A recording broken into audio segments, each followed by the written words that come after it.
네, 1교시 청소년기의 변화에 대해서 학습을 하실 건데요. 청소년기 하면 우리가 청소년, 그러니까 소위 말하는 중학교, 고등학교만을 생각할 수 있는데 요즘 이 급변하는 사회에서는 실은 초등학교 고학년기부터 우리가 청소년기라고도 이렇게 좀 유추를 해도 크게 많이 오바될 것 같지는 않습니다. 그러나 좀 성숙한 아이들, 요즘 조숙중이라는 거 많이 생각이 되고도 이제 거론도 되고 있는데, 일단 청소년기 변화에서 주요 발달 과업, 청소년기, 초기 청소년기, 후기 청소년기로 나뉘면서요. 자, 12세에서 15세까지. 15세까지면 언제까지일까라고 우리 학우님들 한번 고민을 해보실 필요도 있어요. 중학교 올라가서 1, 2학년. 우리가 요즘 중2가 있어서 저 북한의 김정은이 잘 못 내려온다고 해요. 중2가 그만큼 이제 무모하다 이런 의미도 얘기할 수 있고요. 자, 청소년 후기 15세부터 21세예요.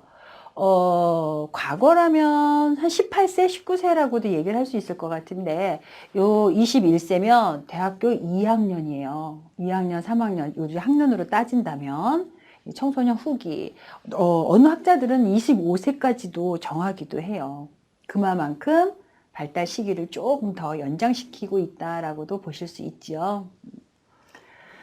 자, 청소년기 주요 발달 과업으로서 자, 청소년기의 생물학적 관점을 한번 살펴볼 수 있어요. 생물학적 관점이라는 것은 인지가 아닌 신체의 성장을 바라볼 수 있을 텐데요. 생물학적 관점에서는 일단 신체적인 발달이 굉장히 급속하게 일어나는 시기예요. 자, 이 신체적 발달이라는 것은 키만 크는 것이 아니라 몸의 안에서 일어나는 어떤 음모라든가 또 몸에서 일어나는 어떤 다양한 이제 성장 호르몬의 변화, 변성기, 또 여아들은 이제 어떤 육체적인 변화, 가슴이 뽕긋해진다든가 허리가 잘록 들어가는 어떤 성인으로서의 가는 길이기도 하죠. 이런 어떤 신체적 변화는 정신적인 성숙에 의해서건 정신적인 미성숙에 의해서건 자라나게 돼 있다는 거죠. 그래서 이러한 변화 관점이 생기면서 신체가 어떻게 변하느냐에 따라서 자신의 어떤 또 심리적인 부분도 많이 같이 자라날 수 있다. 아니면 더 퇴행할 수 있다. 이제 이런 부분들을 한번 살펴보는 겁니다. 자, 신체적 가속화에 따라서 성적 발육이 제일 왕성하는 시기가 왜? 생물학적인 관점으로 무수하게 자라나는 시기이기 때문에 그렇다. 네? 청소년들은 처음 접하는 거잖아요. 내 몸이 변하고 있어. 내 몸이 변하는데 감정도 이상해. 간지럼도 안 타던 부분들인데 간지럼을 타게 되고 또 내 몸이 변화되는 허리가 잘록 들어가 가슴이 뽕꽃 나와 그래서 몽어리도 생겨 이런 모습들이 나한테만 생기는 것 같아요. 나 큰일 났나? 나 아픈가? 아니죠. 누구나 다 일어나는 시기라서 친구들끼리 집단이라는 모습으로 이제 친구들과 의논을 하게 되고 그래서 부모와 독립되는 시기로 부모님들과 의논하기보다는 이 시기가 어떻게 돼요? 사춘기라는 걸로 해서 이제 같이 친구들이라는 이제 또래 집단이 본격적으로 생기는 시기예요. 또래 집단. 그래서 친구들하고 같이 있으면 재밌고 아주 은밀한 이야기까지 서로 나누면서 비밀이 없을 수도 있고 또 이때 이제는 또래 집단이다 보니까 은둔자, 왕따, 내지는 내 더 친한 친구, 나의 의리파 이런 것들이 또 나눠지기도 하죠. 그래서 이때 잘못해서 마음에 들지 않으면 이짐에도 나타날 수도 있고 더 의리파로도 성장을 하기도 하고 그러죠. 그래서 신체적 변화에 따라서 어떤 이제 더 성격까지도 같이 변환이 될 수도 있어요. 그래서 나를 얼마만큼 잘 의식화하느냐, 의식화라는 것은 이제 척도 아니고요.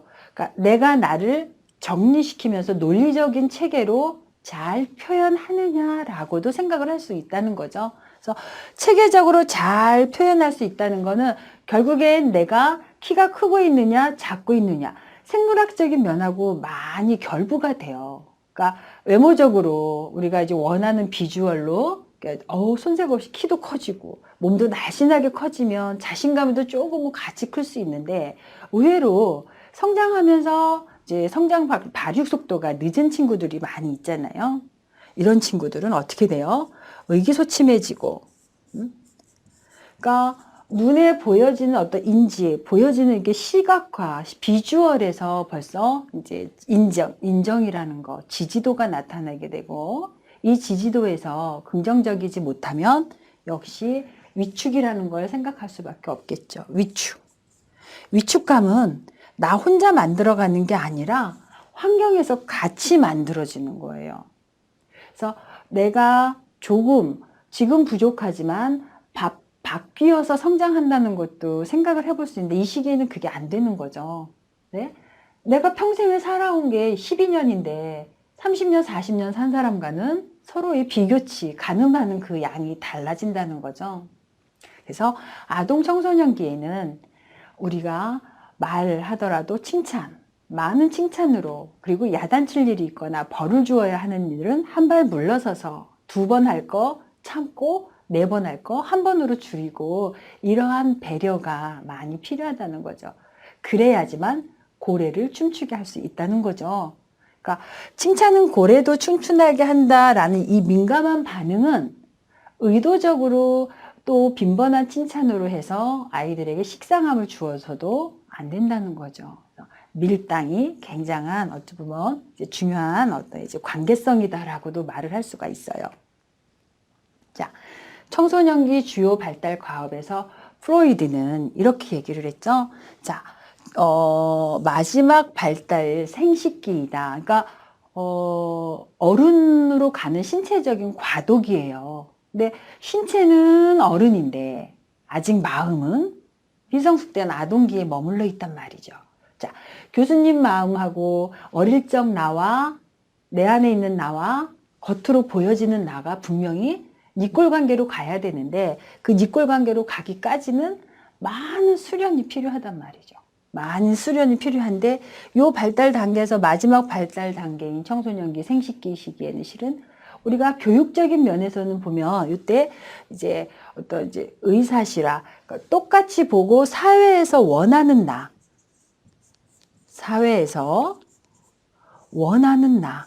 그런데 나는 아직 준비가 덜 되어 있어요. 청소년기는 덜 되어 있고 내가 경험한 건 요만큼인데 요 사회에서 바라는 거는 요만큼을 원하기 때문에 이 높은 낭떠러지를 무엇을 해줘야 되느냐, 비탈길을 만들어줘야 되는 거죠. 이 비탈길, 여기서 나, 여기는 사회. 그래서 내가 원하는 요 사회와 이 높낮이의 갭을 이렇게 비탈길을 만들어서 스텝 바이 한 계단 한 계단 올라갈 수 있는 틀을 만들어주는 게 바로 우리의 관심이다. 또 우리의 어떤 지지이다, 칭찬이다, 등등등. 여기에 경청이다. 그 많은 단어들이 수도 없이 엉켜 있을 거예요. 그래서 이 수많은 요 단어들을 우리는 어떻게 요 사춘기에 청소년들에게 적용시켜 줄까? 어떻게 적용시켜 줄까가 이 과업 발달에서 나타나야 된다라고 생각을 할 수 있는 것이죠. 그래서 사춘기는 한 방에 끝나지 않아요. 요때 잘 다루어지지 않는다면 나이 들어서도 나타나는 게 요 사춘기라고 보실 수 있는 거죠. 자, 교수님이 말하는데 우리 신체 중에 생식기까지 자라나는 게 언제라고요? 청소년기라고 이야기를 했어요. 그러면 우리 마음은 언제까지 자라요? 우리 학우님들 마음은 언제까지 자라는 것 같아요? 그쵸. 죽을 때까지. 우리한테, 인간한테 마지막까지 자라는 게 한 가지가 있다고 하죠. 그게 바로 마음 관리라고 보시면 돼요. 그러니까 아가 때, 자, 아동기하고요. 노년기하고 우리 같이 보시면 돼요. 자, 아동기에 사탕 하나 주고 잘 달래주면 아이가 방긋방긋 웃고 또 쌩긋쌩긋 부모님하고 이야기도 잘 소통되고 양육자하고. 그런데 노년기에도 아가한테는 사탕을 하나 줬는데 노년기에는 사탕 하나만 주면 부족해해요. 왜 그러실까요? 경험이 있어서. 이 경험이라는 것은 무엇을 의미하냐면 이 정신 분석에서 봤을 때 남들하고 똑같이 하나 가지면 나는 완성된 게 아니에요. 남들보다 하나를 더 가져야 된다고 생각하는 게 고령, 노인들의 생각일 수도 있어요. 그런데 이때 남들 하나 가졌으니까 나도 하나 가지면 행복하지 라는 긍정적인 생각을 한다라는 건 이분이 그만큼 마음 관리가 잘 되어 있다라고 보셔도 되는 거죠. 근데 그렇지 못하다는 거죠. 왜? 인간은 진화, 발달하고 싶어 해서 그래요. 인간은 우뚝 서고 싶어하는 욕구를 가지고 있다는 거죠. 그게 동물과 다른 점이기도 해요. 또 동물들은 색을 못 보지만 인간들은 색을, 컬러를 구분할 수 있는 능력이 있거든요. 이건 굉장한 능력이라고 보시면 되는 거예요. 그래서 어떤 정신분석에서 발달 과정은 아가 응애하고 태어나는 거지만 마음의 자람, 사회성, 어떤 정신 심리적인 관계가 자라는 시기는 청소년 시기, 사춘기를 시작해서 죽을 때까지 갈등이라는 게, 갈등 관계. 항상 이 관계성에서 하나가 성취되고, 관계성에서 또 하나가 올라가고. 그러니까 교란된 감정을 정리하고, 스텝 바이 스텝이 여기서 나타나는 것이다 라고 얘기를 하는 게 이제 프로이드의 정신분석이라면, 에릭슨의 심리사회적 발달 이론이다. 성장하는 것도 있지만 이 그때 마음적으로도 어떤 단계가 있더라라고 이야기를 한 거죠. 그래서 프로이드는 신체적인 성장이 다 되었기 때문에 이제 성인기로 들어간다고 얘기를 했다면, 에릭슨은 아직도 이 5단계에서 3단계가 더 남아있어. 걱정하지 마라고도 얘기를 할 수 있었다는 거예요. 그러니까 청소년 시기는 나는 누구인가, 나는 어떤 사람인가에 대해서 굉장히 많이 혼돈이 오기 시작하는 시기라고 했어요. 그 이유는 나는 여기 있는데 사회는 여기 있기 때문에 이만한 갭을 무언가로 채워야 되는데 이게 뭘로 채워지느냐? 혼란으로 채워진다. 그래서 질풍노도의 시기이다라고 이야기를 한다는 거죠. 질풍이라는 건 뭐예요?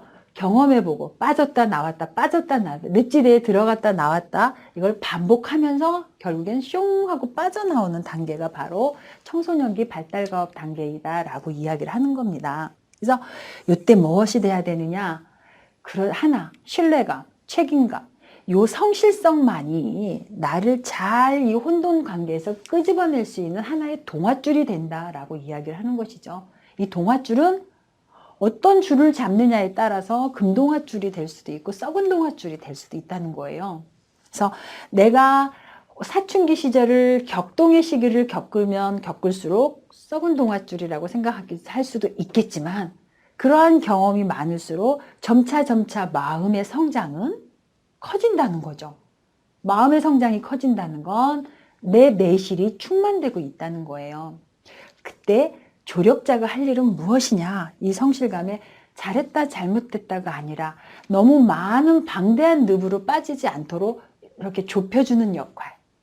그래, 그렇게 할 수 있어. 그렇지만 조금만. 좋아, 거기까지 했구나. 해보니까 어때? 즐거워? 하는 이런 직면 과정을 짚어주고 하면서 이제 이 혼돈에서 뿅 하고 꺼내주셔야 되는 거죠. 그래서 이때가 언제냐? 사회 집단에서 마음도 하지만 집단이 아니라 개인의 심리가 더 많이 발달하는 시기이다. 그러니까 경험에 의해서 어떤 예를 들 수 있냐면, 이제 대형 슈퍼가 많잖아요. 요즘은 다 이제 작은 슈퍼들이 이제 소멸되고 큰 슈퍼들이 가는데 그 슈퍼에도 각 매장들이 다 있죠.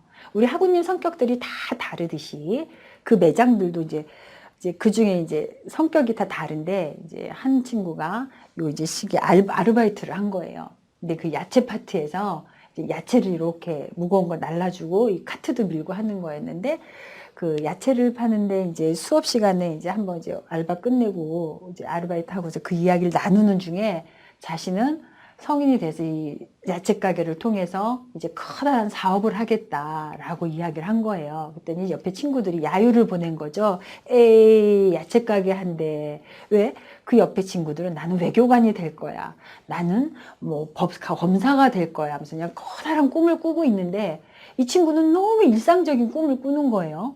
그러니까 야채 가게 해서 거기서 돈을 벌어서 그걸로 더 큰 꿈을 꿔보겠다라고 말하는 거에 에이 하고 했는데 그때 선생님께서는 이렇게 그래 그렇게 할 수도 있겠네. 너는 잘할 수 있을 것 같은데 한번 해보렴 하고 이제 긍정적인 반응을 보여줬다는 거죠.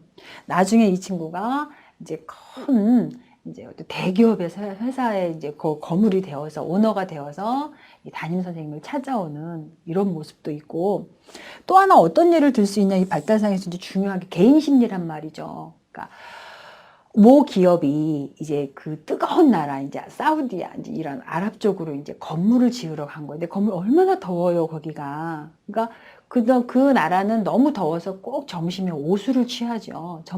점심에 한숨 이렇게 낮잠을 자는 이런 이제 이제 어떤 이제 습관적인 나라마다 그 문화가 있는데 우리나라가 그 나라로 가서 건물을 짓고 하는 데 있어서 이 뜨거운 나라에서 누가 건물을 짓습니까 하고 이제 다 비난을 부은 거예요.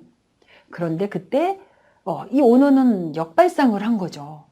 우리는 밤에 일을 하겠습니다. 시원할 때. 그렇게 해서 또 이제 거기 건물이 우리나라가 회사가 모 회사가 이제 진출을 하고 이런 모습들이 있었거든요.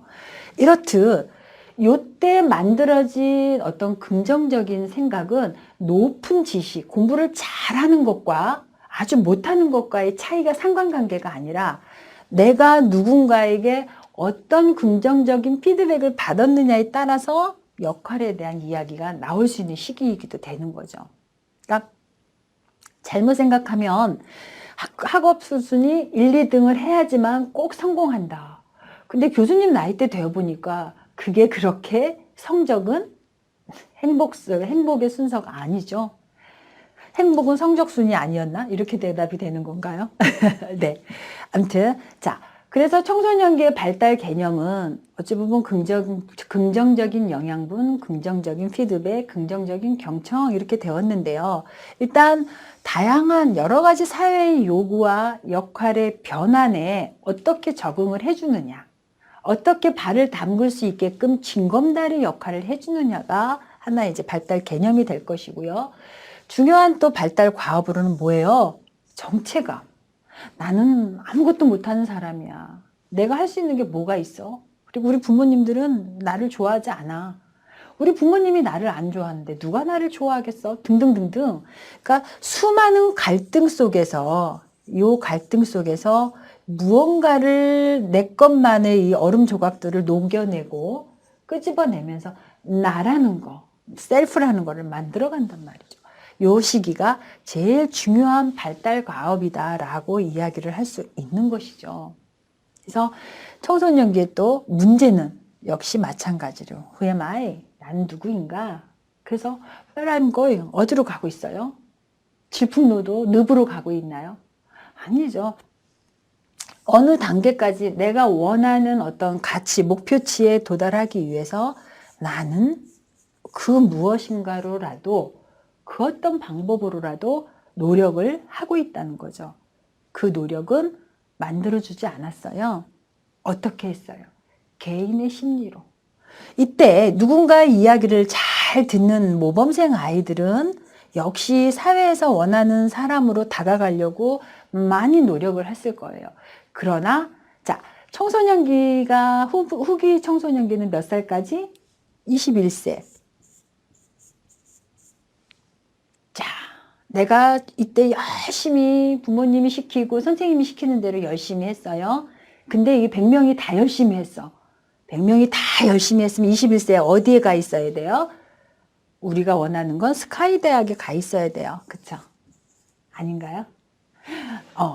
근데 요즘은 아닐 수도 있겠지만 대부분이 요 원하는 대로 가 있어야 되는데 100명 중에 다 가면 좋잖아요. 근데 몇 명이나 가요? 1 내지 3명. 우리 1등에서 요 3% 안에 들어야지만 요 스카이라는 곳에 지원을 할 수 있잖아요. 그럼 나머지는 다 실패인가요? 아니죠. 실패라고 말하지 않아요. 단지 내가 무엇을 가져요? 좌절이라는 걸 가져 있대. 그치? 나는 어디로 가고 있는가? 좌절로 가고 있다? 아니라고 봐야 되는 거죠. 자, 누구는 이렇게 가고 누구는 이렇게, 너와 나는 달라라는 의미를 가져야 되는데, 여기 계속해서 변화하는 문제 과정에서 새로운 과업으로 받아들여야 되는 게 발달 과업에서 문제 해결법이다. 그래서 내가 여기 스카이를 못 갔으면 원하는데 좀 더 아래로 나한테 적절한 적단, 나에게 맞는 맞춤형이라는 게 나오죠. 여기서 맞춤형이라는 거에서 장체감, 성립이라는 단어, 확립, 그리고 어떻게 돼요? 죽을 때까지 일생을 위한 투쟁으로 다가가는 어떠한 비계, 건널목, 그러한 모습으로 이제 중간다리 역할을 하는 것이다. 이때는 단지 살아가고 있는 것이지 끝이 아니고 결정이 아니다. 근데 요즘 청소년들이 자살을 많이 해요. 왜 그래요? 너는 왜 그것밖에 못하니? 이건 뭐예요? 더 이상 아이들에게 성장을 기대할 수 없을 때 하는 말이잖아요. 그 말은 결국엔 우리 아이들한테 문제 해결법을 알려주는 게 아니라 그렇게 하면 너는 계속 그렇게밖에 안 되는 거야 하는 어떤 이제 올가미, 이중 구조, 사슬을 만들어 준단 말이죠. 이 사슬은 아이들에게 자아 정체감을 확립시키고 발달시킬 수 있는 어떤 기회균등을 주는 게 아니라 좌절하고 퇴행하고 결국엔 나는 이 세상에서 살 가치를 느낄 수 없어. 왜? 나를 양육한 분들마저도 나를 퇴행시키고 너는 그것밖에 안 되니 더 이상 의미가 없어 라는 걸 메시지 전달을 해주잖아요. 그런 의미에서 어떤 인생은 계속 변화하는 거야 라는 과정을 암시해 주어야지 이게 끝이야 라는 암시는 성장할 수 없고 더 이상 살 가치가 없다라는 걸 안내해 주는 것이다 라고 이야기하는 겁니다. 요 시기가 어때요? 예민한 만큼 위기가 드러나는 시기이다. 내가 여기 끝에까지 요 3%에 드느냐, 이것만이 성공의 스타가 그냥 별이 5개 붙어야 되느냐? 아니잖아요. 단 이 과정은 과정일 뿐이다. 이 과정을 나한테 맞는 맞춤형이 어떻게 다가갈 것인가 중간다리 역할을 할 수 있게끔 이제 사회 역할 통합 조정을 조정해주는 시도 반드시 해야 된다. 그래서 이때 시기가 뭐냐면 진로 탐색을 많이 해줘야 되는 거죠. 오, 누구한테는 이런 길이 있는가 하면 누구한테는 또 다른 이제 이런 자연 계열이 있고 인문 계열이 있고 등등등등. 그래서 여러 가지 다양한 방향성 중에 그 중에 나는 이쪽 방향이 어울리나 이쪽 방향이 어울리나 탐색하는 시기야 라고 이야기를 해 주어야 되는 이런 발달 과업 시기이다 라고 이야기를 할 수가 있습니다.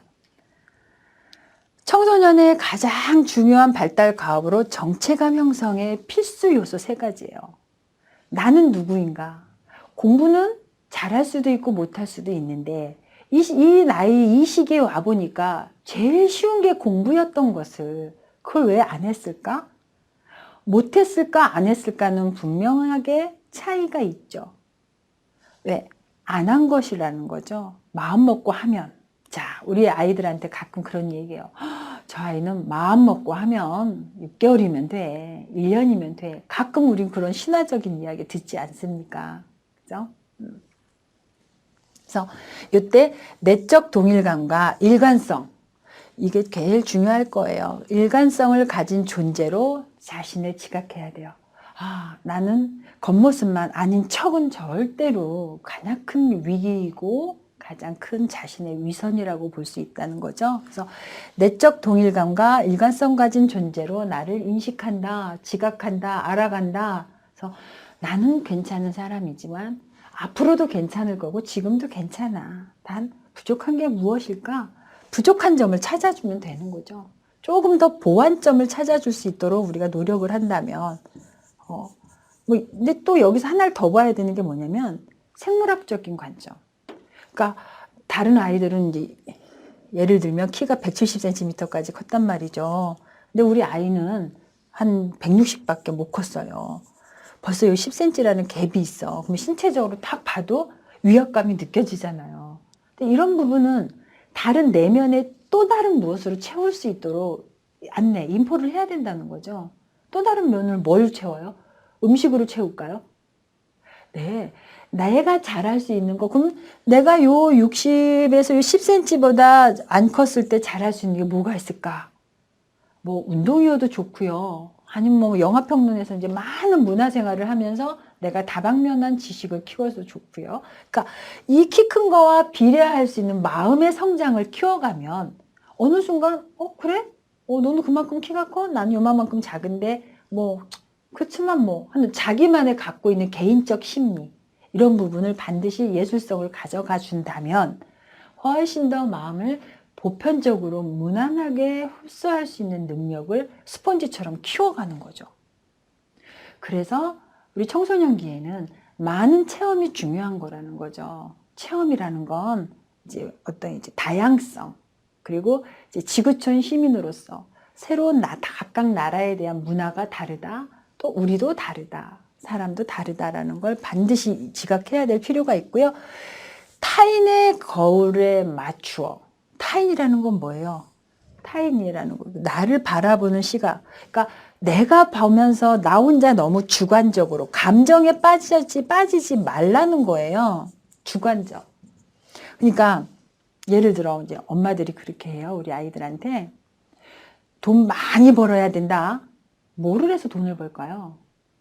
그리고 좋은 학교 딱 점 찍어 놓고 여기 이 학교 가자. 어떻게 해서? 그냥 열심히만 하라고 해요. 그러니까 무작정 내 아이의 어떤 현재 수준을 점검하지 않고 딱 목표치만 높이 접죠. 이 갭을 무엇으로 따라가자는 거죠. 그러니까 내 아이의 현재 수준을 지각 점검해서 올라가고가 돼야 되는데 지금 그러니까 무조건 높이 올려두는 목적치는 아이들에게 부담하고 지레 먼저 하기 싫어지는 그리고 그걸 언제 해? 벌써 우리도 그렇잖아요, 학우님들. 교재가 이렇게 뚱뚱해요. 이렇게 뚱뚱하면 이거 보고 배고만 자도 이게 뭐 머릿속에 쏙쏙 들어오는 책이면 좋겠다. 우리도 그러는데 우리 아이들한테는 우리 어떻게 했죠? 외워. 열심히 해. 꼼꼼하게 읽어야지. 요약 정리해야지. 얼마나 무리한 부탁을 한 겁니까? 그렇죠? 그래서 내가 바라보는 시각을 통해서 자아 정체감을 대신 이렇게 자아 정체감에 대한 확신 이런 것도 중요하지만 현실적으로 냉정하게 다른 사람들은 그럼 나를 어떻게 볼까? 너무 무모하게 다가가는 거 아닐까? 가끔 아이들한테 이제 그런 어떤 현실 점검이 많이 필요하다. 그리고 두 개가 같이 가는 거. 내가 바라보는 시각, 내가 이 정도인데 다른 사람들도 나 이만큼 볼 거야 라는 거 꼭 짚어 가셔야 돼요. 그리고 자아인식은 인간 상호 간의 경험에서 온다는 거. 그리고 이때 얻은 적절한 피드백이 나에게는 타당성이 돼야 된다는 거. 싫어하면 안 돼요. 나한테 어떻게 조금 이제 조언을 했다 해서 나한테 감히 지적질했어? 하고 딱 방어벽을 쌓고 가면 안 된다는 거죠. 그래서 그 이유는 정체감 발달이라는 것은 동일시하는 거예요. 동화되는 게 아니에요. 업혀가는 거 아니에요. 무조건 저 높은 저 지식이 좋기 때문에 나는 저기를 가야 돼가 아니라 나한테 그 직업이 잘 맞나? 이제 분석해보고 그렇다면 그 직업을 선택해야겠네. 이렇게 가는 거지 어떤 탐색 없이 가는 건 아니다. 그리고 사회적 영향. 지금 같은 경우에는 꼭 우리가 소위 말하는 판검사가 돈을 다 버는 건 아니죠. 그렇죠? 의사가 돈 많이 버는 거 아니죠. 요즘 폐업하는 의사들도 많습니다. 그래서 내가 좋아하는 무엇? 그러니까 창의 시대, 아이디어 시대, 청년 사업 시대라는 거 잊지 말아 주셨으면 좋겠고요. 자, 위태롭게 하는 요소는 뭐예요? 자, 기술적 변화. 너무 급변하게 변하니까 맨날 아이들이 쫓아가기에 바빠요. 그래서 이제 오는 스트레스, 이게 굉장히 또 수이사이더를 높일 수 있는 이런 확률이 높죠. 이제 불안정감. 그러니까 세상에서 제일 불편한 게 뭐냐면 불안이에요, 불안. 근데 인간은 태어나면서 불안을 갖고 태어났다 그랬어요. 그럼 이 불안을 안정시켜줘야 되는데 불안이 계속 고조되고 있어. 그러면 자아 정체감보다는 막 두서없이 어찌 해야 될지를 모르는 경우가 훨씬 많다는 거예요. 그리고 이제 내 어린 시절이 어른이 되어서도 이제 계속 이렇게 어려울 거야라고 생각을 하면 안 되게끔 탄탄하게. 소위 요즘 말하면 백 없으면 아무것도 안 되는 시대? 아닌 거죠. 그거는 인식 개선이 필요한 부분이에요. 반드시 내가 탄탄하게 옳은 사고방식, 옳은 도전을 한다면 그 도전은 이루어지게 되어 있어요. 특히 교수님 같은 경우는 그 얘기 많이 해요. 그러니까 내가 좋아하는 일이고 내가 옳은 일이라고 생각하면 그 일은 설사 내가 당장 지금 배부르게 먹지 못한다 하더라도 계속 하는 거예요. 근데 너무 배가 굶어요. 배가 굶어서 굶어 죽게 생겼을 때도 그 일을 계속하면 어찌 보면 무모함이라고도 얘기를 할 수 있어요. 그럴 땐 두 갈래로 나누면 어떨까요? 내가 좋아하는 일 며칠 하고 밥 먹기 위한 생존 경쟁, 어떤 경제적인 충당을 위해서 또 하나를 하고 이러한 어떤 융통성은 가능하다는 얘기예요. 융통성. 그런 것들로 해서 이제 너무 정체감을 위기를 초래할 수 있도록 계속 그 부정적인 감정을 키워가는 건 자기 현실에서 옳지 않아요. 그렇기 때문에 갈등 조정이라는 게 필요한 시기일 수도 있어요. 그렇죠? 그리고 너무 사상에 도취되지 않도록. 그래서 이제 이런 부분에 가담하는 거는 내가 거기에 업혀가는 거일 수도 있어요. 동화되는 거일 수도 있어요. 그러니까 가끔 교수님 그런 생각은 들어요. 학생 운동 하던 분이 어느 정도 중견으로 돌아왔을 때 그가 반대하던 일을 하고 있는 거. 이런 것들은 또 어떤지는 잘 모르겠어요. 그래서 혼란에도 아주 혼란할 수일수록 딱 중심을 잡고 자아 정체감을 확립할 수 있는 기능. 요 기능이 요 자아 정체감을 위태롭게 하는 데에서 반드시 건져내야 되는 이제 방법이라고 얘기를 할 수 있을 거예요. 자신을 갈등에서 빠져나오게 하는 방법. 자, 그리고 청소년 초기의 특징은 뭐예요? 일단 몸이 변해요. 몸이 막 근질근질하고 벌써 펑근 나오고 잘록하고 그냥 남성으로서 어깨가 넓어지고 관심, 그리고 또래 집단. 그러니까 이제 이성이 이제 사랑이 싹 트면 이제 그 친구한테 자꾸 집착하고 이렇게 되거든요. 근데 이성끼리도 나하고 같이 놀던 친구가 다른 친구하고 놀고 있으면 괜히 기분이 나빠져. 그건 사춘기 감정으로서 이제 도래되는 감정이니까 살펴보면 되는 겁니다. 잘못된 게 아니라 집착, 강한 집착을 보이는 것이다 라고 이야기를 할 수 있는 거죠. 그리고 이제 이론적 사고, 이런 이제 정의가 이제 딱딱 내려갈 수 있도록 어려운 단어를 알아서 누군가한테 얘기했을 때 그 얘기가 소통됐을 때 커뮤니케이션으로 해서 자신의 어떤 촉망받는 자존감, 이런 자존감을 키울 필요도 있는 거죠. 그리고 도덕성은 요 시기에 자라난다고 결정이 된다고 보셔도 돼요. 그러니까 도덕성과 윤리 이런 부분은 반드시 교육도 받아야 되고 된다 안 된다 해서 안 되는 거는 안 해야 되는 부분이다. 근데 요즘 잘못되면 이런 행동 판단 능력들이 많이 떨어져요. 이거는 이제 어른들한테 받는 영향도 있어요. 그러니까 뭐 예를 들어 솔직히 어릴 때 이제 호기심으로 누가 이렇게 예쁜 옆에서 이제 이런 예쁜 지우개를 하나 갖고 있단 말이죠. 여기 막 꽃도 달려 있다고 합시다. 이 꽃을 이 친구가 너무 갖고 싶어서 이제 가지고 온 거예요.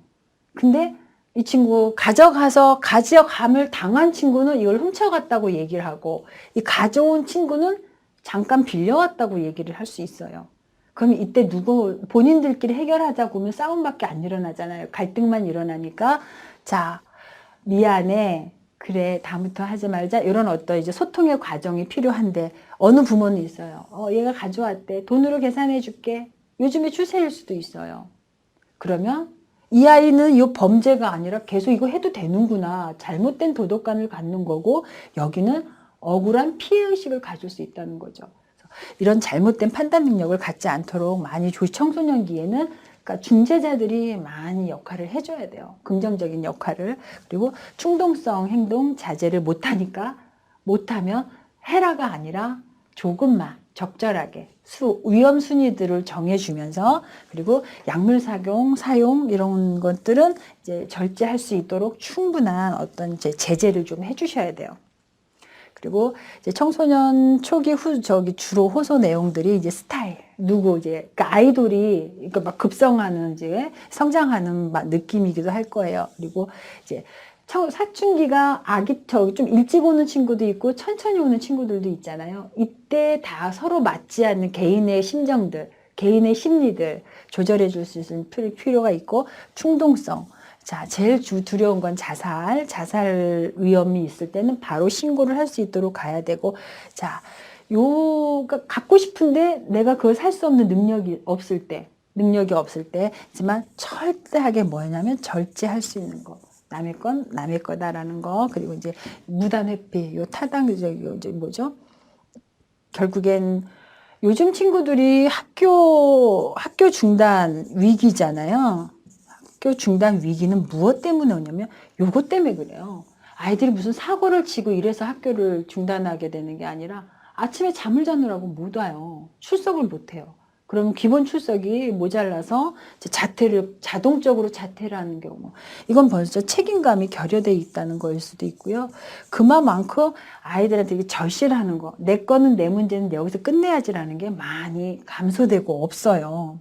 그리고 이제 선생님에 대한 계속 반발, 이런 것들. 그리고 이제 가정 환경에서의 사회성, 작은 사회에서 보고 배워진 것들이 외부에 나와도 나온다는 거 많이 기억을 해야 될 것 같습니다. 그리고 이제 자꾸만 배가 아프다, 머리가 아프다.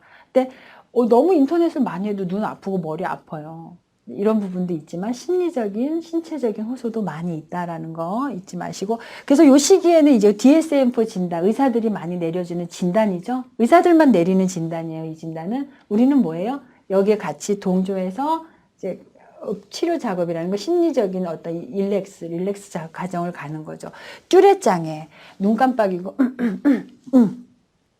어깨도 들썩들썩 할 수도 있고, 그러니까 긴장하면 나타나는 특이한 상황들을 이야기하기도 합니다. 그리고 만성운동, 음성 이런 거, 그리고 일과성 막 이렇게 막 고개 막 이렇게 흔드는 거, 그리고 계속 불안일 수 있는데 너무 자주 불안해하면 이것도 위험순위에 고위험군에 들어갈 수가 있다. 그래서 누구나 다 10% 정도는 이 증상을 가질 수 있어요. 10%는 가질 수 있는데 이 증상이 과도하게 20% 이상 넘어간다 그러면 이제 전문가의 진단이 필요한 부분일 수도 있을 거예요. 그러니까 신체 변형 장애도 있을 거고, 그리고 이제 도박. 그러니까 요즘 아이들 그 주식 어릴 때부터도 하지만 또 다른 어떤 변종 이제 뭐 그런 것들이 많이 생겨서, 그리고 밤에 잠 못 자고 아침에 자는 경우, 이런 부분도 많이 있고요. 아무튼 이 청소년기에 평생 살아가야 될 어떤 나만의 인격 형성, 인성 형성은 일어난다는 거. 그래서 이제 결혼하고 싶어 하는 것도 역할으로 관심을 가질 수 있고요. 성인으로서 또 이런 데 어떤 성숙한 사랑, 아름다운 사랑이 될 수 있도록, 그리고 이제 결정할 수 있는 능력, 그리고 이제 제일 중요한 건 향후 내가 어떻게 돼야지 하고 꿈노트 적는 거 있잖아요. 항상 이 꿈노트 정도는 내가 고민하고 살 수 있도록 우리 아이들에게 이제 잘 안내를 해야 될 필요가 있는 것입니다. 그래서 할 수 있습니다. 근데 너무 자주 하지 않게끔. 그러니까 제일 힘든 거지만, 그러니까 이때 에너지를 어떻게 해야 돼요? 뭘로 해소를 해야 돼요? 그렇죠? 운동, 또 다른 어떤 또 다른 감정, 대리 감정을 느낄 수 있는 뭐 책 읽기라든가 문화예술 관람 등으로 해서 대체 감정을 느낄 수 있도록, 내가 직접적인 느껴지는 이 에너지를 이제 어떤 이제 활동을 통해서 에너지를 투시할 수 있는 부분으로 가시면 되고요. 요때 동성애한테도, 왜냐면 이제 서로 이제 같은 동성끼리 네 편 나누는 집단의 시기라고 했잖아요. 또래 집단 시기. 그러다 보니까 이때 너무 과도하게 집착을 한다면, 전문가의 어떤 손길이 일찍 진행이 된다면, 내가 생각의 변화를 가져야 되겠구나, 가능할 수 있다는 거죠. 그래서 요때 DSM-4 진단이 내려지는데, 요 DSM-4의 요 진단은 하루아침에 내리는 게 아니라 적어도 1년 이상을 지켜보는 거예요. 최소한으로는 6개월에서 이제는 1년을 이 증상을 살핀 후에 그 다음에 진단이 내려지는데요. 청소년기까지는 잘 진단이까지는 어떤 질병이다로는 내려지지 않아요. 디아그노스이다, 어떤 이런 이제 그 질병 쪽으로도, 또 어소시어먼트에서 평가 정도로도 내려가지도 않고요. 근데 이제 어른이 된 25세 이후에 질병이다, 무엇이다. 왜냐하면 그 안에는 충분히 성장이라는 단어가 들어있기 때문에 그렇습니다. 그래서 25세 성인에게 적용되는 어떤 축이 모든 진단의 어떤 핵심 Y축이 될 것이고요. 그리고 이제 중요한 건 이제 성격. 반사회적 성격, 반항성, 품행장애 등등이 여기 이제 요때 진단을 받게 되는데요. 그러니까 벌써 요때 받게 되는 요 반항성 성격장애라든가 품행장애 등은 장애예요. 그러니까 자꾸만 나도 모르게 뇌 호르몬 작용으로 인해서 반대 의견이 나가는 거일 수도 있거든요. 그래서 또 이제 요때 자 임상 많이 해서 우리가 이제 어떤 결과에 의해서 논문에 의해서 우리 성격 장애, 직접 장애 그리고 의학적인 상태에서 제 3축은 이루어지고요. 네 번째는 환경. 그러니까 적응이 안 되어서 이런 것도 우리가 이제 다축적 진단 체계라고 하거든요. 그리고 이제 전반적인 기능 평가로 해서 이제 축으로 나누어서 이제 5축까지 이렇게 나누게 되죠. 성격 장애는 인지 그리고 정동 움직이지 않는 거 그리고 대인관계 충동성 조절에서 오프 자기도 모르게 주먹이 나가는 요에서 몇 가지 이상 영역에서 문제가 있을 때 두 가지 이상 문제가 있을 때 우리 이거를 뭐라고 얘기하면 성격장애이다라고 얘기를 해요. 그러니까 훅 하고 올라와요. 근데 잘 인지가 안 돼. 그러니까 결정이 잘 안 되기도 하고 무기력해진다든가 이런 부분들이 있을 때 그리고 대인관계가 잘 안 되고 자꾸 외톨이로 은둔자로 나홀로 은둔자 아무튼 발병 시기 이렇게 오랜 시간 1년 정도 진행이 되면 이건 반드시 전문가 진단을 해서 빨리 치료를 받아서 완만하게 진행이 될 수 있도록 진행이 돼야 됩니다. 그래서 성격 장애는 A 집단, B 집단, C 집단으로 나눠요. 일단 회피하는 사람, 또 집착, 너무나 과도하게 집착해서 이 집착이 자라면 어른이 되면요 맨날 고소고발만 하는 사람이라고 얘기했고 조현병, 조현형이 있을 수 있어요. 조현병, 정신분열. 이제 자꾸 반항해요. 너무 세게 무조건 안티, 경계하고 안 돼 이렇게 말하는 이게 A군, B군, C군으로 나눌 수가 있고요. 그래서 어떤 이제 후기 작품으로 일단 몰입하고 집중하고 너무 빠져드는가 아니면 적절한 시기에 빠져나오는가 이거를 요 작품 속에서도 볼 수가 있는 거예요. 어릴 때 아동, 청소년 초기에는 그래서 처음에는 아가들이 이제 이렇게 그냥 낙서처럼 난화를 그려요. 난화라고 해요. 자, 조금 지난 다음에는 화가 나니까 이렇게 공격적인 계속 공룡 같은 경우를 이건 뭐냐 하면서 나쁜 게 아니라 내 마음을 알아차리고 발산, 분노 조절 이런 걸 통해서 외부로 물감놀이를 통해서 이제 매체놀이로 자기 마음을 이제 관리를 하는 거예요. 관리를 한 후에는 어떻게 돼요? 조금씩은 아무래도 그런데 남아있죠. 성향은. 근본적인 성향은. 그래서 내가 이런 부정적인 성향을 많이 갖고 있구나. 반사회성을 갖고 있구나. 그래서 언어적으로 보면 고양이가 새를 잡아먹으려고 하고 있어요 하는데 이제 그림에서는 훨씬 더 온순해지게 그려지고 있는 것을 육안으로 볼 수 있잖아요. 이렇게 해서 아이가 청소년이 점점 온화되고 있구나, 순화되고 있구나라고 판단을 할 수가 있는 것이죠. 자, 이렇게 1교시 조금 길었어요, 학우님들. 2교시, 3교시에서 조금 짧게 갈게요. 자, 1교시 청소년기의 12세에서 21세의 변화 수업을 마치겠습니다.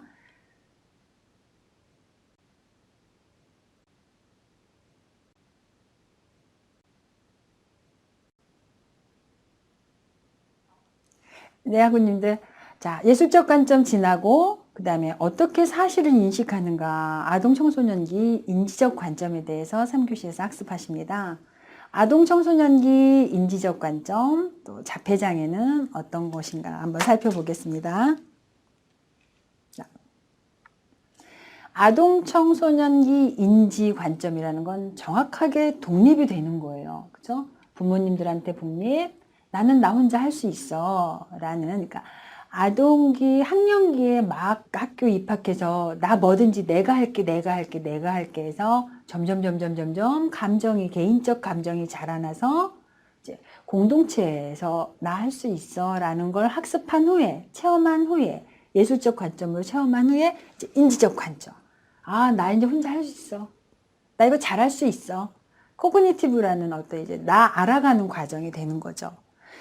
자, 인지라는 건 나 할 수 있어. 나 그거 알아. 나 함께 잘할 수 있지. 자기 스스로가 그 대신 세상을 올바르게 인지하는 것이다. 자, 사람은 눈이 두 개죠. 누군가는 하나라고도 얘기할 수 있을 거예요. 왜? 옆모습만 봤으니까. 누군가는 피카소 그림을 보고 계속 암기가 되었다면 눈이 많아요 라고 얘기도 할 수 있겠죠. 관음처럼. 자, 이렇듯이 내가 어떻게 어떤 정체성을 확립하였느냐에 따라서 인지 과정은 일어난다 라고 얘기를 하는데, 가장 중요한 건 백문이 불여일견이라고 그랬어요. 많이 경험하고 있지만 또 한 번 보아서 확인하는 거. 그래서 이 시기는 사랑의 매라는 게 통하는 시기예요. 그러니까 누구의 물건이 탐이 나서 갖고 왔단 말이죠. 그런 부모가 내 아이 기죽이지 않기 위해서 이거 사온 거야 하고 금전으로, 물질적인 거로 보상할 수도 있겠지만, 그러면 내 아이는 이거 물질적으로 보상해도 되는구나 하면서 잘못된 인지로 성장을 할 수가 있어요. 그런 것들을 우린 편법이라고 얘기를 한단 말이죠. 근데 이때 이거는 잘못된 거지, 다시 한번 이러한 경우가 또 있다면 그땐 페널티킥을 줄게.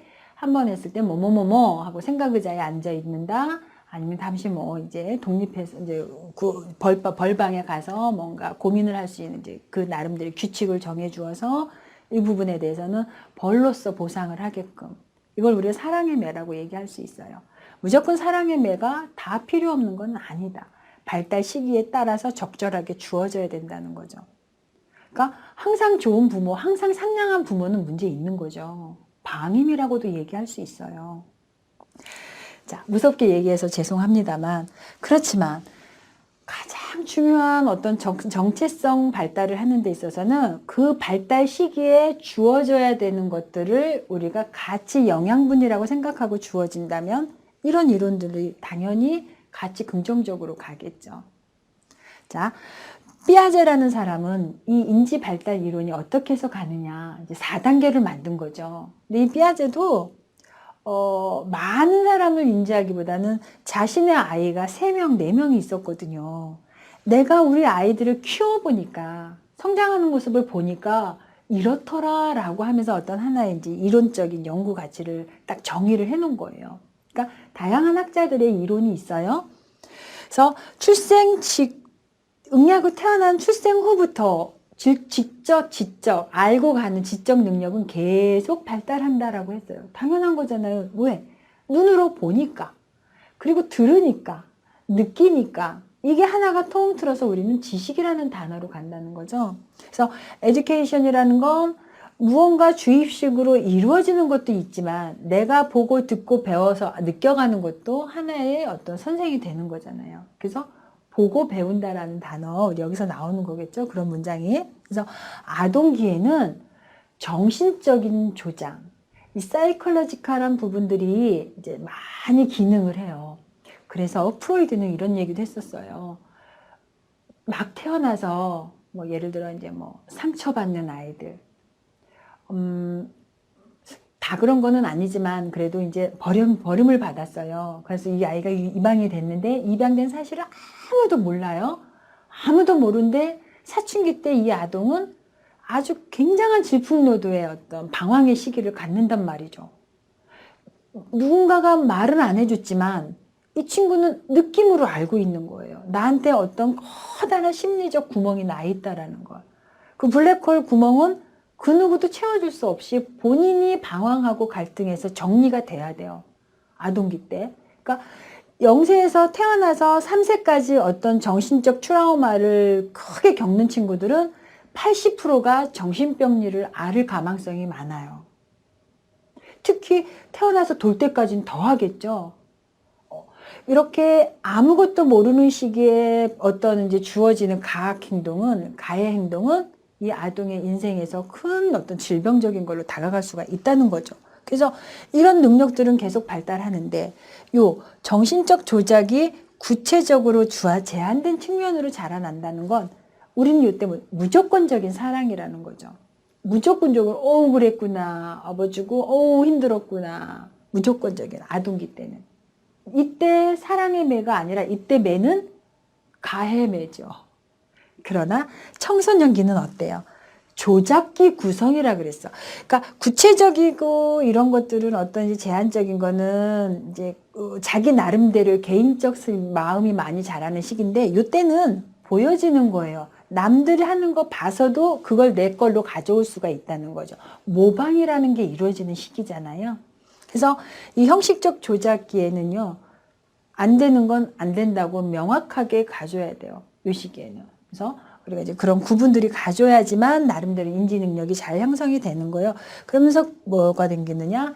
해결 능력을 본인이 찾아간단 말이죠. 그래서 잘못된 거는 안 하려고 하는 것이고, 누군가가 해주겠지. 무조건 저질이 하는 건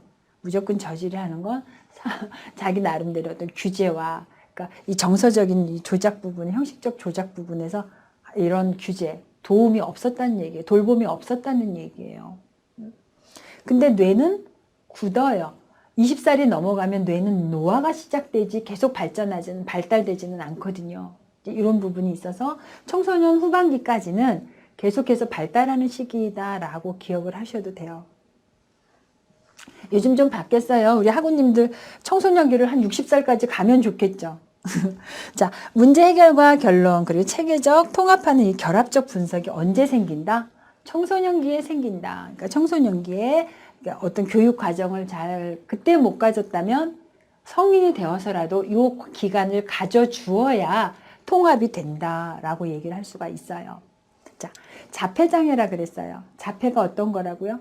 내가 나 스스로를 폐단시키는 거예요. 내 안에서 일어난 역동을 바깥으로 아웃풋을 못 시키는 게 자폐라는 거죠. 근데 감각을 못 느끼느냐? 노노노라는 거죠. 그대로 느껴요. 더 예민하게 느껴요. 왜? 바깥으로 못 내보내니까 내 불안함만 느낀다는 거죠. 그러니까 교수님 이제 수업할 때 이제 이 자폐 친구들이 덩치는 교수님보다 훨씬 더 커요. 교수님도 뚱뚱하지만. 근데 이 친구들이 비둘기를 무서워해요. 요만한 비둘기를 무서워하고 파리를 보면 에에에 이래요. 왜 그럴까요? 두려운 거죠. 걔네들이 나를 물을까봐? 저 비둘기가 나를 쪼을까봐? 우리는 어떻게 해요? 워이 하고 쫓아보내잖아요. 이제 이런 과정들 판단 능력들이 안 쓴단 말이죠. 그러니까 이거 오티즘 같은 경우에는 이 오티즘 디조더 같은 경우에는 늑계 장애발 1995년도에 카나라는 사람이 이제 처음으로 자폐라는 말을 만들어낸 그 전에는 겉모습이 멀쩡하니까 디졸더로 보지 않았어요. 장애로 보지 않았어요. 그래서 이들은 확실하게 소통이 안 돼요. 나 혼자만 소통을 해요. 나 혼자만. 그거는 어떻게 돼요? 나 혼자 살아야 돼요. 산속에 가서 살을까요? 그리고 사회적 결함 안 되는 거죠. 당연히 의사소통 안 되니까. 그래서 그리고 내가 좋아하는 것도 이 사람 이 자폐 친구들 보면 뭐 숫자의 하나에 빠져서 뭐 언어의 하나에 빠져서 뭐 버스 이름에 빠져서 이 정도로 제한돼 있어요. 그리고 이제 여기 정감적이라는 건 감각적, 정적, 감각적 접촉의 자폐적 장애 이렇게 얘기를 했지만 이때만 해도 자폐성이 장애라고는 아니고 자폐적 장애라고만 얘기를 했고요. 이제 이렇게 80년도에 이제 발달장애, 의학학회 나타나면서 아스퍼거, 레트 장애, 또 아동기 분개성 장애, 비전형 자폐증 등등으로 해서 자폐라는 말이 이제는 당연하게. 근데 우리 안에도 자폐성이 들어있더라. 그래서 나름대로 이제 스펙트럼, 나름대로 내 안에서만 에너지가 소용돌이 치고 있다라고 볼 수 있는 거죠. 자, 의사소통 장애라 그랬어요. 자폐가. 이렇게 눈치만 살짝 봐요. 그렇죠? 이 눈치 보는 걸로 인해서 나를 어떻게 발견해야 할지 나는 잘 모른다는 거죠. 그래서 비언어적 의사소통으로 심한 결함을 갖고 있기 때문에 이 부분이 불안으로 일어날 때 뭘로 나타나느냐. 상동행위. 자기만의 또 어떤 특정한 행동을 통해서 자기의 자폐 불안함을 표현하기도 해요. 그러니까 많이 불안하면 이들도 성인이어서 공격성이 나타나요. 그 교수님 자폐 친구들이 교수님 만났을 때 정말 이렇게 길 지나가다가 자기도 모르는 충동성이 나오니까 그 주차되어 있는 가다가 잠시 신호 때문에 신호대기 하고 있는 차량을 발로 막 차가지고 다들 깜짝 놀라는. 근데 이 부분이 주변 사람들이 보면서 저런 질병자를 왜 길을 혼자 돌아다니게 하느냐 이렇게 된 거죠. 물론 위험해서 활동 보조가 따라가야 되고 이런 부분은 있기는 한데 어찌 보면 이든 관리를 받고 약물을 먹고 이런 보호 차원으로 가야 되는데 이제 부모님도 너무 지치는 거예요. 그렇지만 그래서 이제 좀 나라에서 이런 부분 복지관 같은 데서 좀 해결을 해줘야 되는 이런 어떤 이제 보호 이런 부분이 필요한 거죠. 복지 차원에서. 그래서 이들 의사소통이 심한 만큼 그 안에서 터져 나오는 것도 괴력이 나와요. 굉장히 큰 힘이 나오더라는 거죠. 그리고 이제 안 돼요. 의사톤에서 이제 변화가 없어. 예를 들어 뭐 김미경 선생님 어디 가세요? 우리 이렇게 얘기하잖아요. 김미경 선생님 어디 가세요? 이렇게 똑같은 톤으로. 그러니까 그럼에도 불구하고 이들은 또 음악이 돼요. 노래 부르는 게 아니라 악기. 암기는 잘 하니까 안에다 집어넣는 거. 근데 이제 교수님이 이제 아는 친구들이 신다운이라고 이제 선화예고를 갔었어요. 바이올린으로. 근데 이제 거기까지더라고요. 그래서 그 안에서 어떤 창의성이 발현되고 막 이제 자기 감정을 쏟아내고 해야 되는 부분에서는 조금 불편함이 있어서 이제 일반인들하고 견주는 거는 아닌데 그들 또래의 어떤 동료들하고 견주는 데서는 가능한 거죠. 그러니까 미술치료, 예술치료라는 것은 통합예술치료라는 것은 높은 것을 보고 하는 게 아니라 내 부족한 부분 안에서 그 울타리 안에서 거리축제로 누군가한테 발표할 수 있고 소통할 수 있는 관계로까지만 가도 우리는 성공한 거라고도 볼 수 있는 거죠. 동료를 만들어주는 거니까 공동체 의식을 만들어주는 거니까 자 이들은 어떻게 한다고요? 앵무새처럼 반복 언어를 써요. 김미경 선생님, 어디 가세요? 등등. 그래서 상동 언어, 같은 언어를 계속해서 반복해서 써요. 안 돼, 안 돼 하면서 이제 그런 언어들을 써주고, 이제 대인관계에서 이런 부적절, 이런 거는 이제 우리한테도 나타나요. 우리한테도 나타나는데 이들한테는 조금 더 많이 나타난다. 그리고 이제 사회적 능력의 결함. 사회적 능력은 당연히, 그러니까 예를 들어 이들한테 청소를 시키면, 뭐 예를 들어 우리 여기 티끌이 여기에 이제 까맣게 묻어 있어요. 이 티끌이 여기에 묻어 있고 다른 데는 깨끗해요. 그러면 우리 다 닦아야 될까요? 요 티끌만 이렇게 집중해서 닦아야 될까요? 그쵸? 이 티끌만 집중해서 이렇게 닦아야 되죠. 이걸 우린 뭐라고 얘기해요? 집약적 행동, 집약적 사고. 아, 다 닦을 필요는 없고 여기만 이렇게 닦으면 되겠구나. 조금 포인트를 짚는데 우리 이들은 그게 안 돼요. 자, 닦아요 했을 때 물 갖다가 전체를 닦는 게 아니라 물을 칠하기만 하죠. 이게 아무리 연습을 시키고 또 다른 그 어떤 이제 모습으로 여기만 닦아봐 이렇게 해도 그게 쉽게 잘 소통이 안 돼요.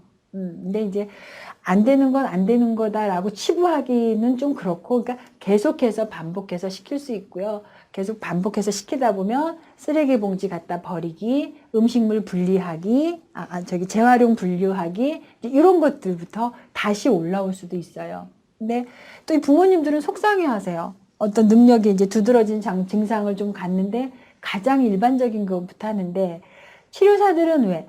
이들이 신체 처리, 자기 관리를 하기 위해서 신변 처리라는 걸 하게 되잖아요.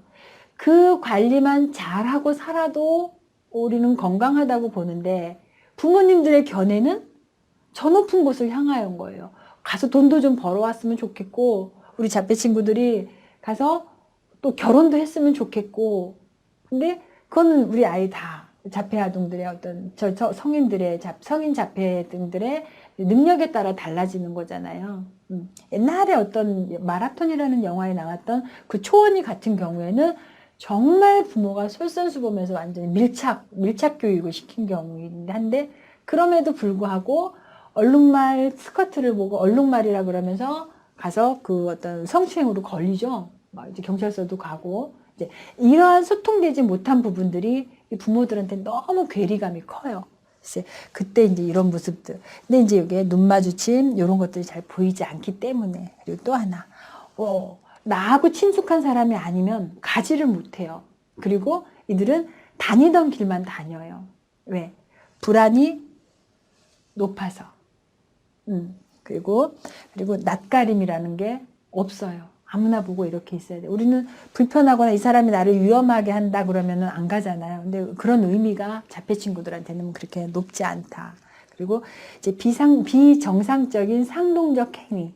이런 거는 이제, 그러니까 자기 스스로가 무언가 불안을 할 때는 그 행동이 있어요. 지금 많이 불안해 하면 막 손을 떤다든가, 이제 소리를 하고 낸다든가, 막 높은 데로 올라가는 친구도 있고, 그 증상은 1100 몇 가지가 넘어요. 엄청나게 많아요. 그러니까 그걸 다 외울 수는 없지만, 반드시 상동적, 비정상적인 흥미가 이제 이들은 제한이 되어 있다고 얘기해요. 지식도 제한이 되어 있다고 그랬어요. 똑똑하지 않은 게 아닌데, 다방면으로 균형 있게 발달되는 게 아니라 한 방향으로만 발달이 된다는 거죠. 그래서 이제 반복적 행동이 많이 나오는 경우도 있고요. 그리고 이제 뭐 저에게 왔던 어떤 이제 지금 이제 졸업해가지고 복지관 다니고 있는 성인은 이렇게 교수님이 이렇게 이제 옷이 이렇게 컬러가 이렇게 돼 있잖아요. 집에 갔다가도 다시 돌아와요. 이게 걱정이 되어서. 이해되세요? 이게 본인이 이렇게 펼쳐주고 가지 못해서 이게 내 머릿속에서 맴돌아 있는 거예요. 갖고 갔다가 다시 와서 확인하고 가야 돼요. 이들의 특징이기도 해요. 그리고 어떤 물건에 과민 반응 보이는 것들도 있고요. 자, 이들은 어떻게 치료를 해야 되느냐? 교수님이 실수한 게 뭐냐면요.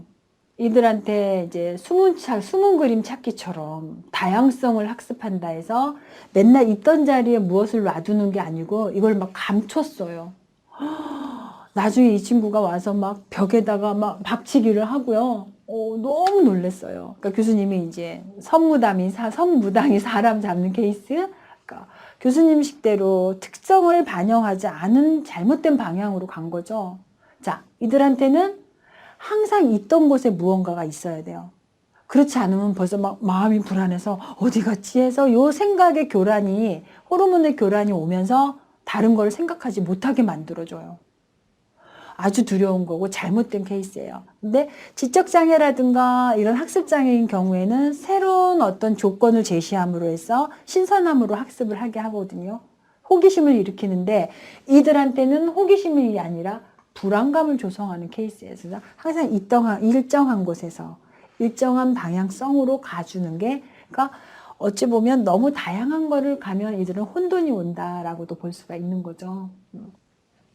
그리고 이제 부모, 놀이치료, 가족치료 같이 가는 거 좋고요. 전반적인 장애 문제로 보던 시기도 이제 이때 기초적 사회발달에서 이제 학교 가기 전에 우리 자폐 친구들한테는 학교 가면 신발 벗고 신발 주머니에다가 신발 넣고 실내화로 갈아 신고 요 과정도 이제 사회성 발달이라 그래서 한 3, 4개월 진행을 해요. 그렇게 하고 또 이제 되도록이면 인지 작업을 선긋기, 색칠하기 이런 것들을 학습을 따로 과외 학습하듯이 하는데 잘 해요, 이때는. 그런데 문제는 고학년이 되어도 그때 그 형태로 계속 간다는 거예요. 아동기 때 배워진 형태가 우리는 분명히 발달 단계에 의해서 발달이 되어야 되는데 이들은 아동기 때 쭉쭉이로 그려진 사람이 성인이 되어도 그 사람으로 남아있다는 거예요. 한번 뇌리에 인식이 되면 그게 계속 인식으로 남지 발달이라는 게 잘 안 되고, 왜? 자폐기 때문에. 이제 이런 인지 능력 증진, 이런 의사소통해서 언어 전달, 언어 발달, 언어 치료 같은 것들로 해서 많이 이야기를 하면 좋고요. 근데 이런 상동액이나 행동이나 부적응 같은 이런 부분들은 또 그냥 같이 갈 수밖에 없는, 그냥 그걸 못하게 하면 이들이 이제 어디서 해소를 할 수 있는 방법이 없잖아요. 이제 자폐 가족이 단 하루도 이들을 안 볼 수가 없잖아요. 이제 그럴 때 단 하루만이라도 어떤 이벤트 행사를 주어서 이제 좀 쉴 수 있는 이런 거 한번, 노블리스의 오브제 해서 이제 가족들에게도 이제 그런 이제 바우처 프로그램이 있기도 해요. 부모 교육해서 부모 심리 이런 달러주기. 그리고 이제 행동 수정, 약물 치료, 과잉 행동이 나올 때는 약물로 좀 조절을 할 필요가 있죠. 자, 이렇게 해서 2주 아동 청소년기 이제 정신적 발달, 요 발달 과정을 보고 3교시의 인지적 관점 수업을 마치겠습니다.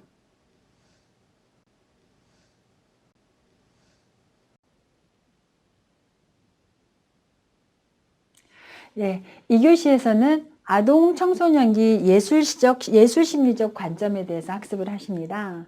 그래서 아동 청소년기 예술심리적 관점, 그리고 아동 청소년기 정신적 장애에 대해서 학습을 하십니다. 자, 예술심리적 관점이라는 것은요, 함께하기예요. 함께하기. 그래서 요즘 초중고 고학년 되고 초등학교 고학년, 중학교 고학년 되면요, 토론회, 뭐 민주시민교육, 민주교육 이러한 것들이 많이 이루어지고요. 그리고 이제 함께하는 이제 뭐 프로젝트들, 뭐 예를 들면 아무거나 프로젝트, 또 뭐 아이들이 이제 뭐 어떤 이제 공모전을 한다거나 이런 것들을 동아리들을 장려해요. 이제 그 이유가 이제 이런 심리적인 관점, 제일 많이 아이들이 감수성이 자라나는 시기라는 거, 그리고 그 에너지를 방출할 수 있는 방법들을 프로젝트화들을 학습하는 부분이기도 하죠. 그래서 그때 키워지는 부분들이 무엇이냐? 공동체에 함께 가는 것이다. 나, 너, 우리라는 단어로 나가 있고 너가 있고 너가 하나 더 있으면 다 모여서 우리는 우리라는 단어가 쓰이죠. 자, 나가 있고 너가 있어요. 또 이렇게 두 개서 가는데 요 하나가 삐져나올 수도 있잖아요. 이때 우리 뭘 하느냐? 갈등 조정이라는 걸 해요. 갈등 조정. 자, 우리 학우님들 손가락을 한번 껴보신다면, 자, 왠지 요 편하게 끼는 요 깍지와 반대로 한번 껴보셨을 때 불편한 깍지와, 자, 익숙하지 않은 거지 틀린 거는 아니잖아요. 이런 부분들을 같이 갈 수 있도록 가는 게 예술 심리다라고 보시면 되는 것이죠. 그래서 개인에 대한 어떤 의미 통찰의 세계를, 나 이런 거 잘할 수 있어. 그리고 내가 리더를 할게. 너는 조연을 해. 너는 역할 분담을 서로 통해서 이제 서로 변화와 성장 추구를 가는 거죠. 교수님이 제일 좋아하는 단어이기도 해요. 내가 변화가 되어야 그 다음에 성장이라는 단어가 있고 결과물이라는 게 나오지 않을까라는 생각을 하는 거고, 실제로 그렇고, 이 변화하는 과정은 이제 남녀노소 가리지 않고 나이를 따르지 않아요. 항상 해야 되는, 죽을 때까지 해야 되는, 배워야 되는 과정이기도 하죠. 그래서 너와 나 공동체라는 건 효과적인 관계성이 필요한 시기이다. 언제? 청소년 시기부터 이건 배워가는 거다. 어른 시기에 배우려고 하면 잘 안 돼요. 습관이 이미 되어서. 습관은 또 다른 습관을 낳잖아요. 그래서 이제 예술적인 이런 관점, 또 무언가를 함께하고 무언가를 표현하는 이 관점이 결국엔 서로 소통하고 너와 나 우리 함께 가라고 하는 확립을 할 수 있는 이런 기능들을 만들어 간다는 거죠. 그래서 이 기능은 바로 무엇을 또 만드느냐? 장애라는 부분, 디졸더라는 거는 어떤 시크릿한 부분에서 비밀스러운 부분이라서 안 보일 수도 있어요. 정신적인 건. 그렇지만 감별해 내어야 돼요. 나한테 지금 신체적인 문제, 겉모습에서 보여지는, 육안으로 보여지는 모습이 아닌 내 안에 어떤 것들이 요동을, 역동을 보이고 있나, 이런 에너지를 보이는 건데, 청소년 시기에 예술 심리적인 관점을 통해서 나 시나리오하고 만들기 전에 누구누구하고 같이 할게. 또 누구누구하고 같이 하기 전에 서로 맞는 역할 배역을 할게. 그리고 우리 연습하자. 그래서 인지, 정서, 행동 요 세 개가 같이 가야 되는데, 긍정적인 인지의 조화론에는 지식, 태도, 행동, 지식, 태도, 변화 여기 같이 가야 되는데, 이 변화라는 건 행동이라는 거죠. 지식이 생겼어. 그럼 우리 할게. 했으니까 나는 달라져야 된다라는 의미가 반드시 들어가야 된다는 거죠. 그래서 요게 일시적으로 보이는 게 아니라 성인기까지 쭉쭉 자라나는 거. 그래서 우리는 이제 항상 이제 비탈기, 비계 설정을 해줘야 된다. 근데 자라나지 않고 계속 하나만 좀 일정하게 쭉 간다. 이거는 조금 불편한 거예요. 다시 살펴보아야 돼요. 그리고 학령기 이전에 있었던 또 손가락 빨기, 또 내가 나타나는 막 떼쓰기, 고집 부리기. 고집이라는 거는 미분화라는 말을 써요. 미분화라는 건 분화가 잘 되어야 되는데, 우리 벙어리 손갑 아셔요? 벙어리 손장갑. 벙어리 손장갑은 요 네 개의 손가락이 잘라지지 않은 거일 수도 있잖아요. 이제 그런 부분을 얘기하니까 이런 부분들이 30에서 40%에서 성인이 될수록 점점 줄어야 된다는 거죠. 그리고 연령이 증가시는 반드시 감소가 돼야 되는 부분이에요. 자, 문제가 보인다고 다 디졸더는 아니에요. 그죠? 그거는 그때 내가 인지해서 정서적으로 태도가 변화되고, 태도가 변화되면서 행동으로 옮김으로 해서 달라지는 거죠. 좀 늦게 자라날 수도 있어요. 그래서 이 발달갈제 이런 것들은 연령에 따라서라기보다는 그때그때 내가 어떤 환경에서 있느냐에 따라서 성숙해질 수도 있기 때문에 정해지진 않아요. 그러니까 앞뒤로 고무줄 늘어나듯이 플러스 마이너스 5는, 그래서 5 정도는 항상 우리가 여유를 두고 가죠. 자, 정신적 장애에서 정신적으로 건강하지 않은 아동들에게 나타나는 어떤 증상일 수도 있어요. 아동이 내가 지금 한 10살, 12살인데 너무 조숙하게 성숙해요. 자, 이런 경우에는 이 아이가 너무 집에서 일을 많이 하나? 아니면 좀 어떤 학대를 받나? 그러니까 아이답지 않고 어른 같은 행동을 하는 아이한테는 반드시 어떤 문제점이 도발할 수 있는 요소가 있어요. 위험 요소인 거죠. 왜 그럴까요? 뭔가 환경하고 지금 이상하고 자기가 맞지 않으니까 이질감을 느끼는 거잖아요. 그 이질감을 느끼는 데서 있어서 이제 생각, 행동, 정서 반응들이 나타나는 지금의 이 친구의 모습이다라고 생각을 할 수가 있는 거죠. 그래서 이러한 것들은 이제 지적 발달. 너무 스트레스가 많으면 더 이상 이 정보를 채울 수가 없잖아요. 그러니까 한번 보시라고요. 컴퓨터도 너무 과열되게 되면 얘가 계속해서 잘 돼요? 아니면 버벅버벅버벅 하다가 에러가 나요? 기계도 에러가 나는데 하물며 우리 사람 두뇌 같은 경우에는 내 무언가를 푸시를 받는다면 그 푸시 받는 거는 인풋이 됐으면 아웃풋도 돼야 되잖아요. 뭔가 쏟아져 나와야 되는데 먼 척하면 속에서는 엄청나게 불안이 올라오고 있는데 겉에서 잡고 있는 거죠, 신체로. 그걸 우리는 억압, 충동 이런 말들을 쓰는데 억압, 억제를 함으로 해서 이건 언젠가는 터져 나오는 화산 폭발이다. 그래서 이제 그런 것들을 발달 자체 어떤 이제 지적 발달로 봐야 되는데 훗날 청소년기 후반에 후기 청소년기에 폭발될 수도 있고, 그리고 또 폭발됨으로 해서 만져줘서 잘 전문가와 만남으로 해서 잘 건강하게 관리될 수도 있고, 이런 것들은 정해지지는 않아요. 그래서 청소년기에는 진단을 딱 하니까 가망성이 이러한 증상이 보입니다라고 가죠. 유동성 있게. 그래서 자, 만 6세, 7세 아동이 엄마 분리불안으로 학교 가지 않으려 한다. 이때는 어떻게 해요? 이건 정상범위니까 가지 않으려고 할 때는 이게 3, 4세에 일어나는 어린이집이나 유치원에 가기 싫어하는데 이제 점점 몇 번 가다 보면 습관이 되고 당연히 어떻게 돼? 인지. 가야 되는 곳이라고 체념 아닌 독립을 하게 된다는 거죠. 독립이라는 건 나 독립운동 떠날게 하고 머리 하얀 수고 태극기 들고 가는 게 아니라 엄마 나 갔다 올게. 엄마 그동안 나 이거 할 동안 엄마 일 하고 있어. 그리고 이따 만나.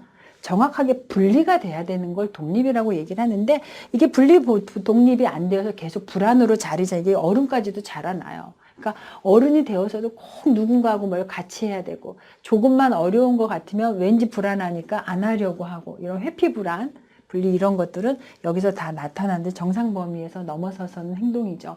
그러니까 여기가 감소돼야 된다는 거예요. 이 모습이. 그리고 돌아다니는 거. 이제 이런 경우로 많이 이제 저희한테 많이 의뢰가 되죠. 저학년 때. 근데 이 저학년 때 의뢰되는 게 그때 이제 상담을 받지 않으면 어딘가 모르게 남아 있어요. 하고 계속 산만해. 뭘 잘 떨어뜨리고 지나가도 꼭 누군가의 책상을 이렇게 책꽂이를 이렇게 틱 건드려 가지고 떨어뜨리고 이런 어떤 이제 주의력 결핍 행동들을 많이 유발시키기도 하고 그렇거든요. 그래서 이런 모습에 많이 우리가 고려를 해야 되는 부분이 있고요. 그래서 자, 이런 행동들이 언제도 나타나면 자, 두족화 못 그리면 문제가 있는 거예요. 자, 그림을 그리는데 동그라미가 먼저 해서 낙서가 나오기도 하잖아요. 근데 이렇게 손이 먼저 나와. 이렇게 손이 먼저 나올 때는 사람이 이렇게 밑에서 붙어 있잖아요. 발 그리고요. 이렇게 다리 그리고요. 이렇게 그리는 경우도 있어요. 자, 이거는 우리가 정상범주로 볼까요? 조금 뭔가 문제 있게 볼까요? 네, 밑에서부터 거꾸로 들어가는 게 역기능이잖아요. 정상범주보다 이 아이 왜 그러지? 독특하네? 하고 반드시 관심을 기울여줘야 되는 부분인데 그게 이 부분이라고 보시면 돼요. 인지에서 뭔가 자기만의 시선, 그러니까 보편적인 시선을 보는 게 아니라 나의 주관적인 시선으로 보고 그게 옳다고 가요. 그럼 이거는 서로 협응이 돼요? 안 돼요? 네, 잘 안 돼요. 그래서 이럴 때는 이제 문제 행동으로 나설 수도 있고요. 이탈된 이상 행동도 보여줄 수가 있다. 볼 수 있는 거죠. 그래서 이때 나타나는 DSM-4 진단 기준에서 우리가 정신분류로 보면 이렇게 이제 발달장애냐, 정서장애냐. 발달은 신체적인 어떤 이제 말 그대로 읽기, 쓰기, 산수장애 이런 것들. 그리고 그 시기에 해야 되는데 그 부분이 잘 원활하게 넘어가지 않을 때 요 모습이라고 보셔도 되고요. 그리고 이제 표현장애. 중고 초등학교 고학년 그리고 중학교 고등학교 정도 되면 어디에 가서 자기 발표를 할 때 저는 김미경입니다. 이 김미경은 제가 초등학교 형제 몇 명에 이렇게 잘 살고 있고 또 제가 잘하는 건 이런 것입니다. 여러분 봐주십시오. 이렇게 해서 자기를 설명을 조금 할 수 있으면 이제 그 나이의 발달 단계에서 지적 능력이 떨어져 가는데 표현 장애에서 이제 딱 나갔으면 막 쭈삣쭈삣하고요. 땀만 펄펄 흘리고 아이들이 그냥 도저히 말도 못하고 눈만 막 이렇게 딱 내리깔다가 내려오는 경우 있어요. 물론 수줍어서 그렇게 할 수는 있어요. 근데 이 과정이 계속해서 갈 때, 그러니까 좀 한 번 수줍었지 두 번째 서보면 좀 덜 수줍거든요. 처음에는 안녕하세요, 저 김미경입니다. 다음에 잘하겠습니다 하고 내려올 수 있잖아요. 다음번에 올라가서는 안녕하십니까, 저 김미경입니다. 지난번에 수줍고 불안해서 그리고 창피해서 준비가 안 돼서 잘 안 되었습니다. 뭐 누님들 얘기하면서 지금 또 지금은 이러이러해서 잘 하겠습니다. 열심히 연습해 가서 왔습니다. 뭐 자기만의 어떤 표현 방법이 있을 텐데 이런 것들이 그냥 그러니까 수용하고 두려워서 못 올라오는 경우가 많이 있단 말이죠. 이런 경우는 발달. 내가 뭔가를 나를 표현하는 데 있어서 자신감, 정체성이 발달이 늦어지고 있다도 볼 수가 있는 거죠. 그리고 이제 너무 긴장하니까, 그러니까 교수님도 그래요. 이렇게 연습이 이렇게 좀 제가 어려워하는 부분들이 이렇게 설명을 해야 되거나 그러면은, 여기서 이제 탁 막히는 게 있어요. 근데 그거는 자신감인 건데 말 더듬이는 이렇게 이제 조금 나타나는 이런 부분들 이제 많이 반복되면 이거는 가서 이제 전문가의 진단을 받아야 되는 필요가 반드시 있는 거죠. 왜? 훈련이 필요하니까. 재활 훈련이 진행이 되면 빨리 교정을 할 수 있는데 그 시기를 놓치면 교정하기가 어렵잖아요. 우리 몸은 굳어요. 근육들은 성장하는 것 같지만 어느 정도 성장이 20세에 다 멈춰지면 그 다음부터 이제 굳어가는 노화만 남아있거든요. 그래서 정서장애는요, 겉모습은 멀쩡해요. 그쵸? 근데 막 불안하고 이렇게 눈을 못 보고 이제 이렇게 땅을 보고 있다가 근데 대화도 해보면 잘해요. 그런데 뒤에 가면 딴소리해요. 혹시 나한테도 그런 모습이 있을 수 있거든요. 그래서 반드시 한번 점검은 해보실 필요가 있어요. 그래서 우울증, 강박 이런 것들은 누구나 다 갖고 있는 증상이에요. 누구나 다 갖고 있는 증상이라서 우리는 뭐라고 얘기해요? 이 부분을 마음의 감기라고 얘기를 하죠. 마음의 감기라는 건 들어갔다 나왔다 들어갔다 나왔다 할 수 있어요. 그러나 너무 자주 들락달락하면 깊어져요. 그쵸? 그래서 우리 뭐라고 불러요? 만성이라는 말을 쓴단 말이야. 만성이라는 말을 쓴다는 건요. 그렇죠. 나한테 면역체가 깨졌다고 보시면 돼요. 근데 그 면역체가 깨지기 이전에 나를 관리를 하셔야죠. 그래서 이제 정서장애는 이 부분이 면역체가 깨질 정도로 너무 디프레션이 갖고 매닉이 높아서 양가 감정이라 그래요. 바이폴라 감정이 계속해서 간다면 이제 일상생활에서 불편함을 겪잖아요.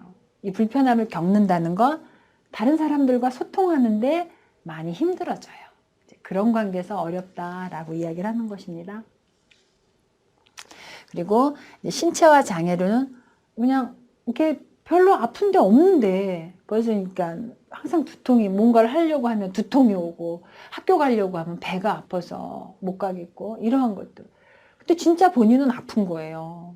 그러니까 이걸 왜 그런가? 시민성인가? 병리적인 건가? 그러니까 마음에서 오는 거면 그 불편한 마음을 풀어야 되는 거고 병리적인 거라면 진단을 받아서 약물 복용 이런 부분을 가야 되는 거죠.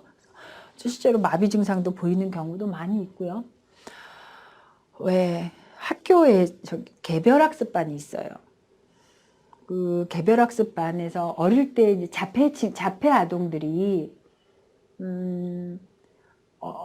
저학년 때는 나름대로 이렇게 자기 어떤 그 장애 증상을 그냥 넘어가는데 그 친구들도 스트레스를 많이 받잖아요.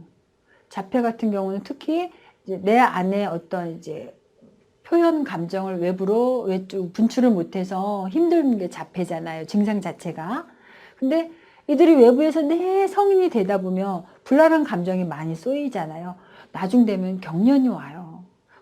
고등학교 정도 오면 갑자기 이제 간질, 발작같이 일으켜지는데 신체에서 안에 있는 스트레스가 바깥으로 분출이 안 되고 고스란히 자신의 몸을 치면서 또 다른 어떤 마비 증상, 이런 증상으로 가는데 그게 점점 길어지기도 하고 이제 그런 모습들을 또 발견할 수도 있어요.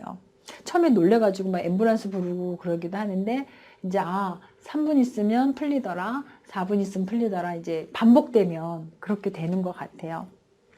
그리고 행동장애는 역시 이제 반항성 장애 이런 부분들도 있을 수 있고요. 그리고 아동 청소년기 장애 유형으로는요, 이제 유뇨증, 이제 가끔 이제, 그리고 이제 가끔 이제 응가 저리는 거, 그리고 이제 잠 못 자고, 이제 섭취 잘 먹지도 못하고 이런 부분들도 있고요. 교수님 아까 잠깐 얘기했지만, 올백을 맞으니까 문제 없어 라고 방치했던 부분들이 어느 순간에 상담사가 이 아이를 진단했을 때는 말도 본인이 선택적 함구증이라는 거는 말을 하고 싶을 때 하고 나중에는 안 해요.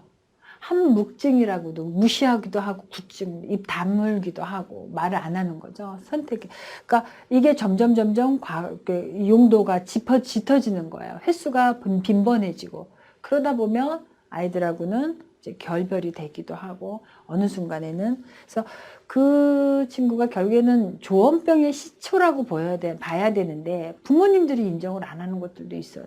그러니까 그림에서는 분명하게 아기 어릴 때 중학교 3학년 때 그림과 고양이 나오고 어떤 성적 부분들 강하게 가고 누가 나를 쫓아오는 것 같아요. 그러니까 망상이 보인단 말이죠. 망상.